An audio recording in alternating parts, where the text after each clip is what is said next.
So, you already know what to do, so why aren't you doing it? And let me be honest here with you. You already know what to do, right? You know you should move your body. You know you need to eat better. You need to drink water. You need to go to bed earlier. You need to stop picking at the wrong food and then stop restarting every single Monday. You know it all. You listen to so many fitness gurus, to your trainer, you've read the books, you said it all on Instagram posts, and you've seen it all happening. But it's just not happening, okay? You're just not following it. And why? It's exactly why this feels so frustrating to you, because when you know better, you don't do better. And the story in your head becomes like, you just start blaming yourself. You're saying that there must be something wrong with me. I just had no discipline. If I wanted it badly enough, I would just do it, and so on. So let me stop you right now there, because there's not a motivational problem. This is definitely not a discipline problem. And the sooner you let go of that self-blame, the sooner things actually start to change for you. So what is really going on? Most women I work with, they don't lack information. They have too much information indeed. And the real problem is that you know what to do, but you don't understand why you do it. And when we reframe it as is, I'm lazy, I'm inconsistent, it's all you start self-shaming yourself. And the shame shuts down your curiosity.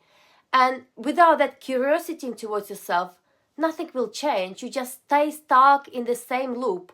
So these aren't bad habits, okay? So there are the coping mechanism you are following. So let's talk about the behaviors you're trying to fix. It's like things like emotional eating, procrastination, skipping your workouts, maybe sitting on the sofa and scrolling instead of actually going for a walk and moving.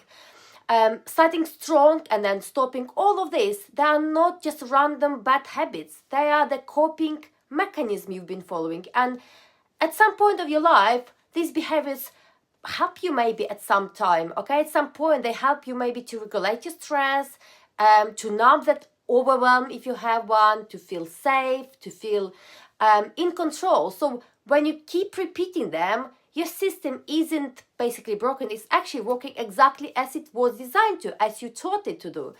And the problem is that what once protected you is now holding you back. Your brain doesn't care about fat loss indeed. And here's something that most women have never been told probably. Your brain, number one's priority is actually safety. So no confidence, no progress, not to fit in that summer dress, whatever. It's mainly safety. So when stress shows up and a long day at work, feeling tired, you're feeling overwhelmed, your brain reaches for that's familiar to it, okay? So obviously is that chocolate, staying on the sofa, the skipping that workout, because that familiar equals safety. And those choices often give you a quick hit of dopamine, right? And you feel better for a second, for a moment. And your brain goes like, wonderful, great, works actually, okay? So let's just remember this. And this is how habits loops are built, okay? Because you keep repeating. And one try, so that's why trying harder keeps you stuck. So when what most women do actually next, they recommit, okay? So once they've been in that loop, they say, right, enough is enough. I will be again stricter with myself. I will try harder. I will be more disciplined. But all that does is adding pressure to you. It's adding more rules, more control, more resistance. And that resistance leads to avoidance again. So which erodes self-trust, which sends you straight away back to the same behavior you've been before. It's not because you're weak, but because you are fighting your nerve system instead of working along with it. So let's talk about that shift that actually changes that behavior.